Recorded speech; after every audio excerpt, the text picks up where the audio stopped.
Well, it's hello from him, Richard Moore, and it's hello from her. It's me again, Michele Monro. Listen, I cannot believe that it's a year since we began these podcasts. And of course, December not only marks Dad's birthday on the 1st of the month, but also the Christmas season. Now, anyone that's followed my rants on the website's monthly news page will know that I always ensure that the whole house is decorated. Trees, lights, well, the whole shebang, because he loved the season so much, a tradition I still continue, even after losing him 40 years ago. In fact, to celebrate Dad's birthday, we've put up a fabulous documentary, The Man with the Golden Voice, on our official Matt Monro YouTube channel this month. Enjoy. Yeah, this is, would you believe this is 20 years old now, this documentary. It was made for the BBC in 2005, and it was part of their Legends documentary strand. And it's quite unusual because the BBC, they made these for the BBC 4 channel, and this was one of the very few that actually ended up on also on BBC 2. And it was actually shown probably about 7 or 8 times, right up to the very last time that it was shown, which was the 25th of December, interestingly, 2010. And it was narrated by Neil Pearson, and the Radio Times blurb said, Neil Pearson tells the story of a young Londoner born Terry Parsons who became known as Matt Monro, one of the world's most popular and sophisticated ballad singers. So, hopefully we will be able to see that on our YouTube channel for this month. Yeah, it's a full-length documentary, so I'm really excited about putting it up, to celebrate, as I say, Dad's birthday. It's a little bit different this week, and because it's Christmas time and people actually normally get together for Christmas, Michele and I are actually in the same room together for once. We're actually sitting opposite each other in Monro Towers on opposite sofas. So if you do hear any strange noises in the background, I've got my dogs here. Michele's got her dog here. The door's open with the wintry winds blowing outside that you get at this time of the year. All that we're missing is chestnuts roasting on an open fire, I think. So tell me, Michele, when you were at home with your dad, what did you do at Christmas? Did you have a particular way of celebrating Christmas? Did you have a routine? Well, most of the time we opened our presents on Christmas Eve, and I think that had a lot to do with Mummy's German upbringing. Right. That seemed to be a tradition over there. I don't know why, and maybe it doesn't exist, but we always sort of said, could we have one present? And then suddenly we were up. But also it gave Mum and Dad a chance to lay in the morning. Oh, well. Instead of getting up at 5. Yes. Yeah, because, the house was full of friends always at Christmas. And so there would be lots of alcohol, lots of food, lots of late nights. So I'm sure it was a perfect opportunity for them not to be woken at 5 in the morning. And what they used to do is they used to put the stocking on our bed, obviously before they went to bed, literally so we were busy Christmas morning. Right, so was it lunch at actually lunchtime, or what other same people seem to do, which is lunch at sort of halfway through the afternoon? It really was, because my granny would come and by the time everybody sort of arrived, and there'd be Mummy's friends and in the kitchen, Daddy's friends playing cards and smoking cigars, and it was all very laid back. So it was whenever food hit the table, really. Yeah. But it was usually around 2-3 o'clock. And then, of course, the Queen's speech, and then they'd all pass out. Right, so there wasn't anything particular that you used to traditionally watch on the telly? You didn't watch Morecambe and Wise or something? Oh, gosh, yes. I mean, as I say so many times, Daddy was a TV-olic, and he'd watch everything and anything, and he loved Morecambe and Wise, Dave Allen, and all the comedic greats, and there was always some fantastic Christmas specials on at that time of year. I mean, you always had to watch Morecambe and Wise, Okay, but what about your dad's early Christmases? Well, growing up in war-torn Britain was difficult for all children, and the festivities during World War II, of course, was a mixture of happy and sad times. Many were unable to share the festive times with their families, but the BBC always put out a special edition of Force's favourites. So sing-songs would follow, prompted by the sounds of the wireless, when Vera Lynn, Gracie Fields and George Formby entertained.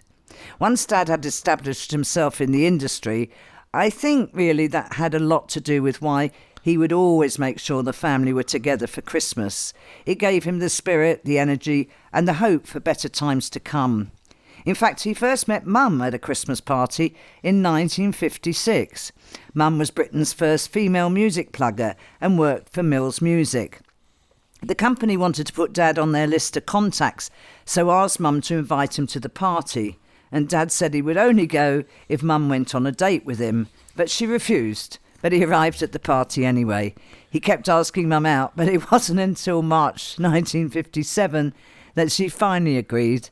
And the rest, as they say, Richard, is history. Oh, he did miss one, though. He left Las Vegas on Christmas Eve, bound for Hong Kong, unaware that he had to fly across the international date line. He said one minute, I was relaxing in the first class department of an aircraft flying above the clouds, and the next minute it was Boxing Day. There wasn't even a kiss under the mistletoe. It was the strangest sensation, losing a day in your life as a family man, the most important day of the year, gone forever. Yeah, but Mum did arrange a surprise Christmas for him when he came home, complete with tree, turkey, presents and, of course, friends. In fact, when Dad worked in Australia, his hotel was on one side of the road and the venue on the other, and the date line ran down the middle. So he would leave his hotel at 8 o'clock and cross the road where it was 9. He did the show and was back in the hotel an hour earlier than he'd come off stage. It was really bizarre. And it wasn't unusual, of course, for Christmas Eve to see Marion and Johnny Spence, which was, of course, Dad's musical director in the early days, producer George Martin with his girlfriend Judy, who he later went on to marry, at the house, and they would still be there 3 days later. It was a regular Christmas occurrence. Yeah, I mean, Daddy always used to make sure Christmas was a special time. He loved it. He just loved the whole razzmatazz. And, in the early days, he wasn't home for Christmas. He just couldn't afford to be. No. And he couldn't afford to take us with him. So it was only really when he got established, after Portrait of My Love, when the money started coming in, that he felt able to take the odd day off. Yeah. And the thing is, a lot of things, like all the Christmas shows and radio broadcasts he did for Christmas, of course, weren't done live. No. So he'd be busy in the lead up, doing all the shows. So it looked on paper as if he was always working at Christmas. Yes. But he tried to stay at home whenever possible, or indeed take us with him. So, in fact, there was one year that Len Matcham, who was a self-made millionaire, who owned a private island called Breccu off Sark. He called himself the king, bless him. And he owned the Water's Edge in Jersey, right, which was a hotel. And he rang up last minute. I think somebody might have gone ill and begged Dad to do it.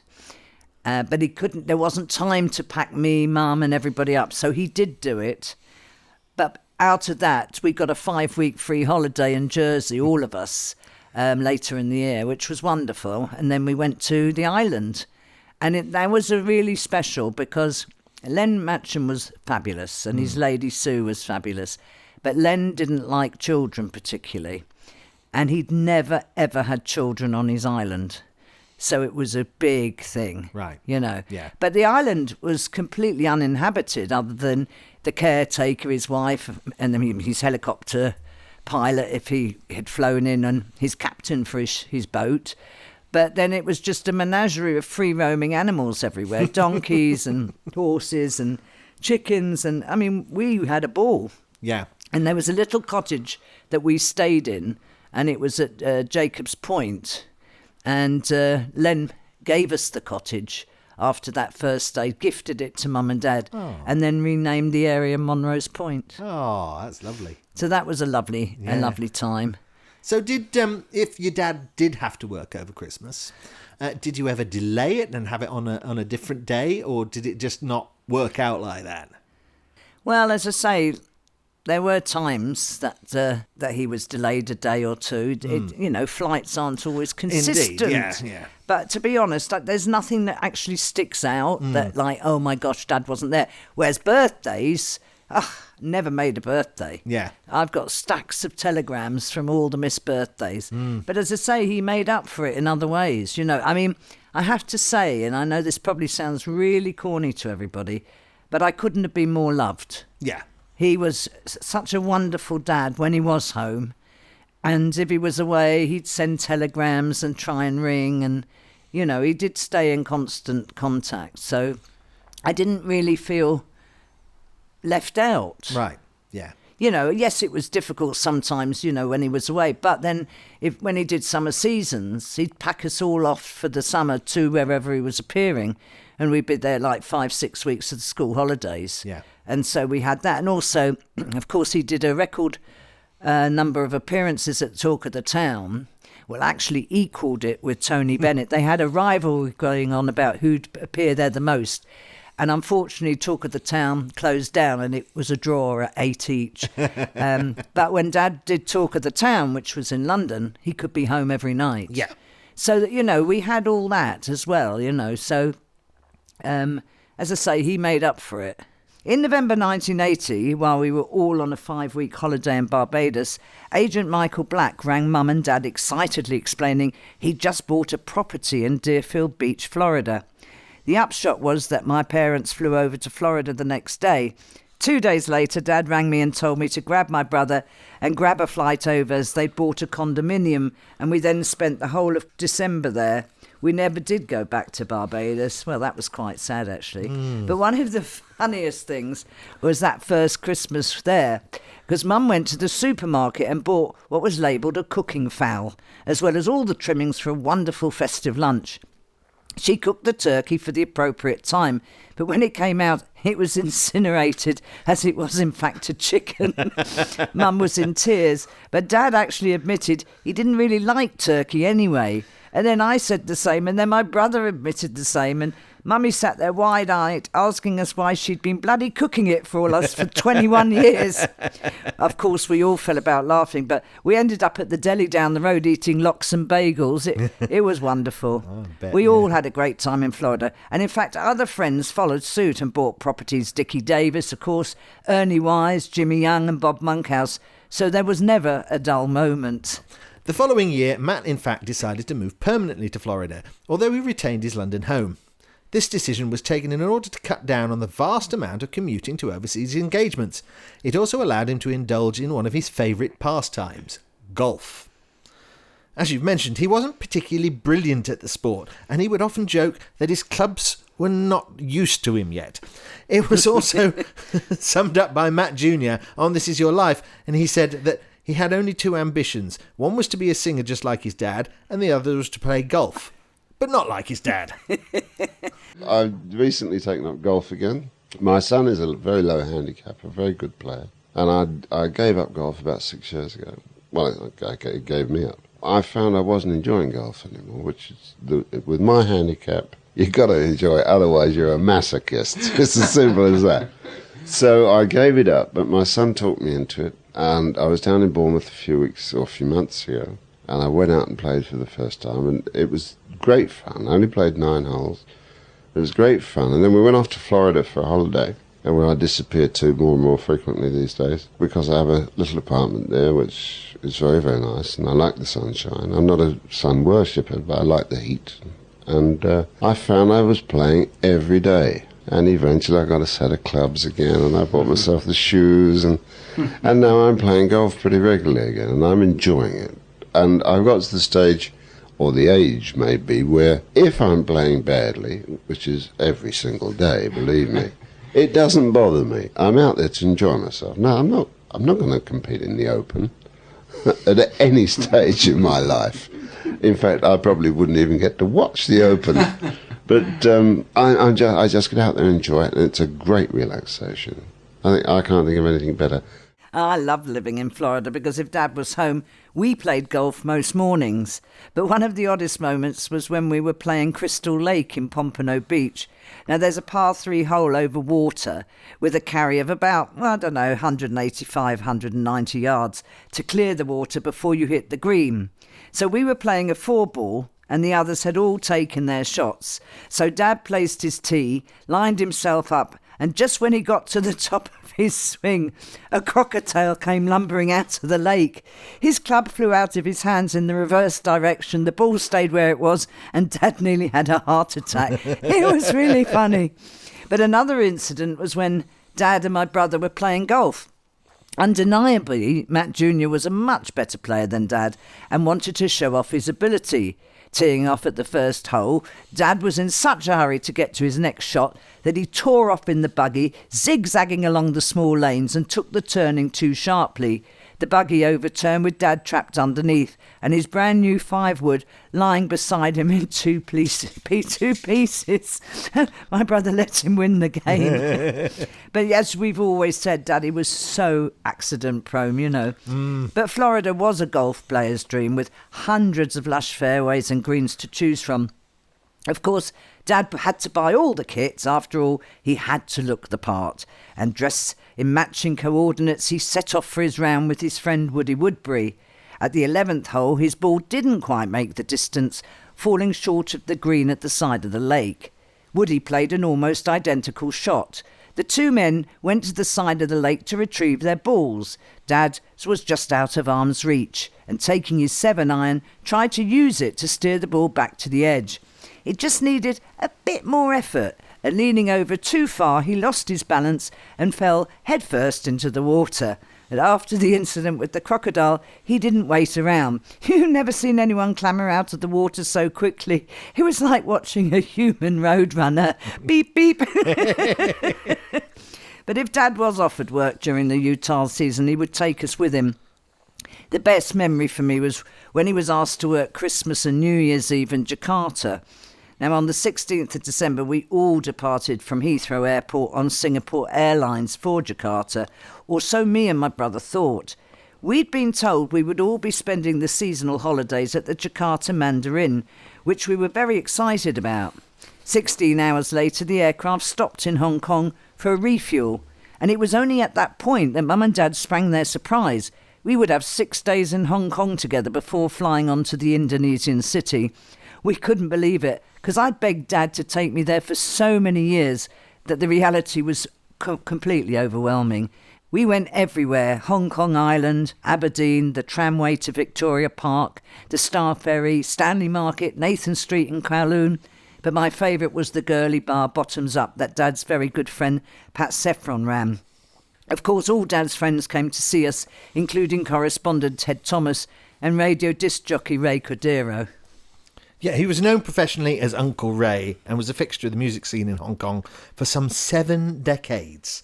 He was known for hosting All the Way with Ray on RTHK Radio 3 from 1970 to 2021, which was one of the longest running radio programmes in Hong Kong. In fact, he was named the world's most durable DJ in 2000 by the Guinness Book of Records. I don't think that'll ever be beaten. No, absolutely not, no.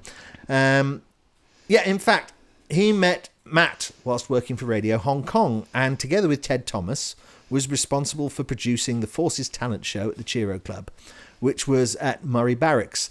They, of course, remained staunch friends and would get together wherever possible. Well, Ray and Ted introduced Dad to a friend of theirs who was a tailor by trade, and they all trooped into Dad's suite at the Hilton Hotel to measure him up.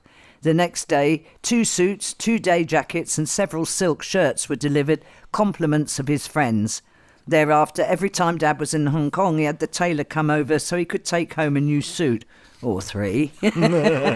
We then flew on to Jakarta and were taken to meet the governor, who'd laid on a fabulous party for us all. And of course, New Year's Eve was really special. Dad blew the audience away, and at midnight we had a private seating area on the top floor of the hotel to watch the fireworks. As good as it was, nothing will ever stand out as much as our trip to Honkers. It was magical. And so, of course, December, we're not just talking about his Christmas. It was his birthday month as well, 1st of December. So what were birthdays like for your dad when he was at home, that is? Yeah. He didn't like acknowledging his birthday. We actually threw him a surprise party at one of our favourite restaurants called Paolo's, which friends of ours owned. There's Italian sort of trattoria. And we got a whole load of his friends to come, and they all had held menus up in front of their faces. And he didn't want to go out. He wanted to stay and watch a stupid film on, I think, the rerun of The Magnificent Seven, which he'd seen about 15 times. But anyway, Mummy persuaded him, and he reluctantly came along. And then, of course, he walked in, and it was surprise, and he was knocked out by that, Yeah. But his 50th, we had a surprise party at home for him, but I don't think he was already well by then. Right. Yeah. It don't get me wrong, he was surprised, but he was quite tuckered out by the end of the evening. And of course, he wasn't drinking then; he'd given up alcohol, so it wasn't a matter of that. I think it took its toll. Yes. Yeah. It's hard to sort of calm and smile and then talk, and when you don't feel well. Yeah. But Mummy very rarely put surprises on him. She did one in Hong Kong. Yeah. And she had a pair of cufflinks made, which were square, and there was 9 diamonds in each cufflink, and he always wore them on stage. Always. He loved them. And they were custom made.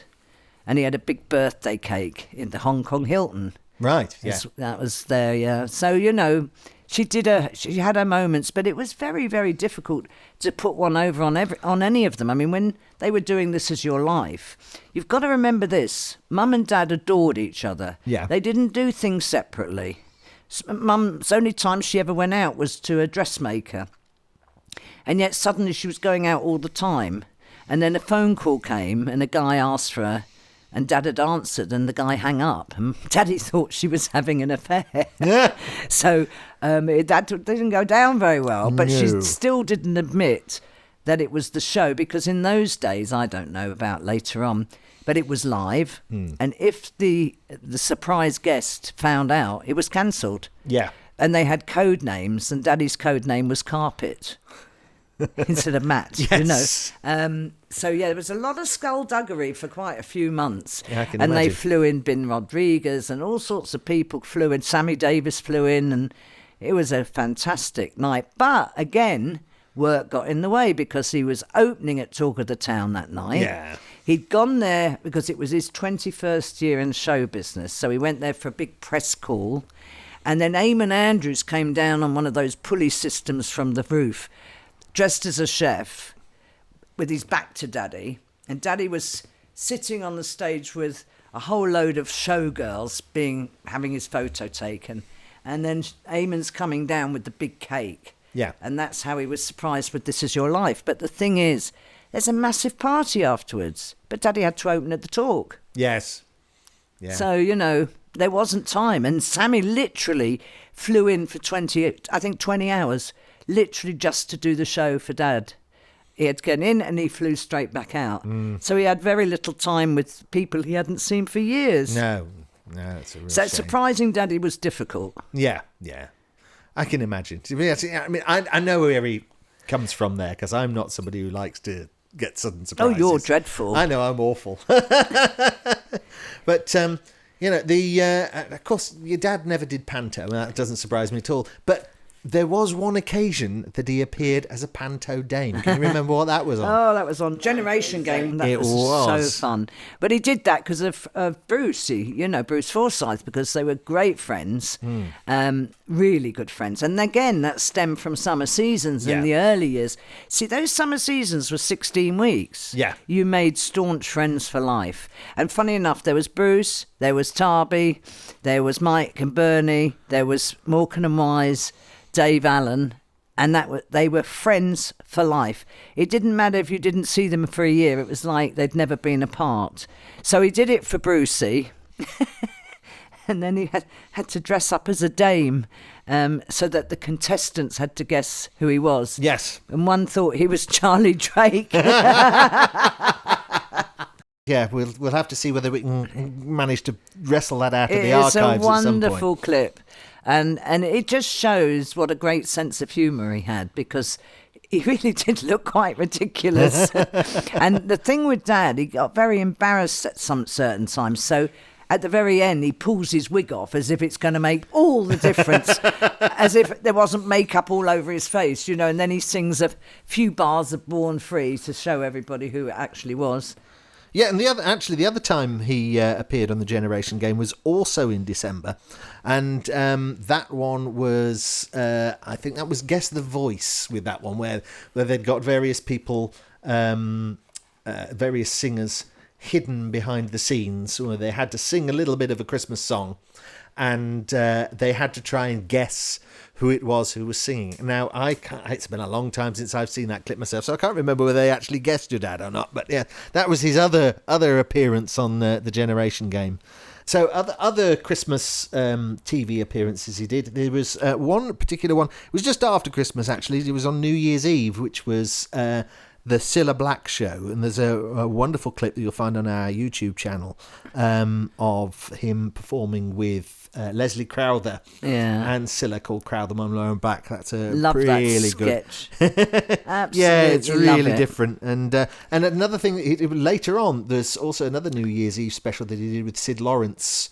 The Big Ben Show. That's something like the Big Ben Show, because it was shown just before midnight. Yeah, but that was a concert sort of thing, or songs. But yes, it was. Why I loved the specials were because he did sketches. Yeah. Oh God, I wish I had the Dave Allen ones. I know. He did several with Dave. You know, the Power Game and where he was. What was his name? Richard Weimar. Yeah. And then other sketches with custard pies. And, you know, he loved being involved in all of that. And yet we've got hardly any. Yeah, there were apparently, and I think I've heard an audio clip from it, the very first Morecambe and Wise that he did, which he did 2 Morecambe and Wise, and the first one, the second one he just sang a song. The first one he appeared in a sketch with them. And yeah, of course, it's a Castaway. Yeah, and that's gone. We've got an audio of it, but the audio doesn't tell you very much. Well, you can't really tell what's happening. The only reason I know about what it was is because a picture appeared on one of the picture libraries of the Castaway Island and Daddy on it. So it was from that show, but we had never seen the sketch. No. And the same is, at least the Power Game sketch, we've now got an audio of that. Yeah. We've got a few photographs, so we sort of get an idea of what's going on there. But all these things, these sketches don't work very well necessarily as just an audio experience, unfortunately. No, and also, to be honest, a lot of them haven't stood this sort of time, that's coming. But to me, they're so special. I don't care of course. if they make sense or are not funny anymore. I just, I'd love to see some of them because, they were precious. But unfortunately, as we've said so many times, the BBC have wiped so much. Well, and ITV, all the TV companies did, all over the world. Australia was just as bad. In fact, they were worse than anybody. Australia hardly kept anything for about the first 30 years of their TV service. And I can't believe that we have more than 150,000 subscribers and not one of you has sent or said you've got either a photo or a recording or a video. So please, if you're listening to this, please let me know if you find anything. And also, Richard literally can copy and transfer any data whatsoever, whether it's reel-to-reel, DAT, whatever, vinyl, shellac. And if for some reason it's something I can't do, I know somebody who can. Yes, we always know someone who can.